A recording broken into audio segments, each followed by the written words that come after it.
দিঘলিয়ায় দুর্বৃত্তের ছুরিকাঘাতে যুবদল নেতা মুরাদ খান নিহত।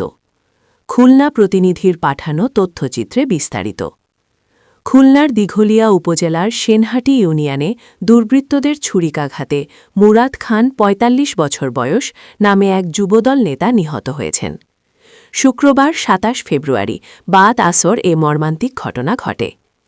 নিহত মুরাদ খান সেনহাটি ইউনিয়ন এলাকার বাসিন্দা এবং ইউনিয়নের ৪ নম্বর ওয়ার্ড যুবদলের সিনিয়র যুগ্ম আহ্বায়ক ছিলেন বলে স্থানীয় সূত্রে জানা গেছে। স্থানীয়রা জানান, প্রতিদিনের মতো দৌলতপুরে নিজের ব্যবসা প্রতিষ্ঠান থেকে বাড়ি ফিরছিলেন মুরাদ খান।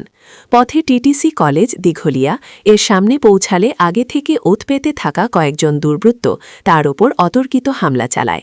এ সময় ধারালো অস্ত্র দিয়ে তাকে এলোপাতাড়ি কুপিয়ে গুরুতর জখম করা হয়। আশপাশের লোকজন দ্রুত তাকে উদ্ধার করে খুলনা মেডিকেল কলেজ হাসপাতালে নিয়ে গেলে কর্তব্যরত চিকিৎসক তাকে মৃত ঘোষণা করেন। স্থানীয়দের ধারণা, পূর্বশত্রুতা অথবা রাজনৈতিক বিরোধের জের ধরে এ হত্যাকাণ্ড সংঘটিত হয়ে থাকতে পারে। তবে ঘটনার সুনির্দিষ্ট কারণ এখনও নিশ্চিত হওয়া যায়নি। ঘটনার পর এলাকায় চাঞ্চল্যের সৃষ্টি হয়েছে। পুলিশ ঘটনাস্থল পরিদর্শন করেছে এবং জড়িতদের শনাক্ত ও গ্রেপ্তারের চেষ্টা চলছে বলে জানা গেছে।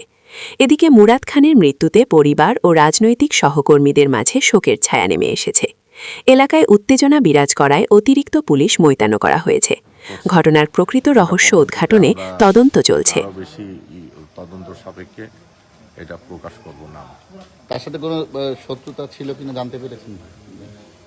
কোনো বিষয় স্থানীয়ভাবে নেতৃবৃন্দের কাছে থেকে আমি যেটা জেনেছি যে পূর্বের কিছু ঘটনাবলী ছিল, যেটা পূর্ব শত্রুতা বলা যায়।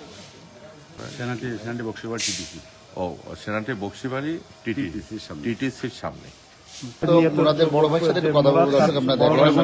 আমার বিষয় আশায় নিয়ে আমাদের উপজেলা সদস্য ওদের সাথে একটু কথা কাটাকাটি হয় এবং একটু দস্তদস্তি হয়। কথা কাটাকাটির এক পর্যায়ে আমাদের স্থানীয় যারা নেতৃবৃন্দ যারা উপস্থিত ছিলেন, ওরা তাৎক্ষণিকভাবে ওনার থেকে বিষয়টাকে ফয়সালা করে দেয়। কিন্তু ওরা আমাদের নেতৃবৃন্দ যে ফয়সালা করছিলেন সেই ফয়সালা ওরা হয়তো বা খুশি হয় নাই। সর্বোপরি বড় কথা হচ্ছে ওরা চিহ্নিত সন্ত্রাসী। ওরা বিভিন্ন ধরনের অপকর্মের সঙ্গে জড়িত। যদি আপনারা প্রশাসন যদি সঠিক তদন্ত করে, শুধু এই ঘটনা এরা পূর্বের আরও অনেক ঘটনার সঙ্গে যদি সম্পৃক্ত আছে তা প্রমাণ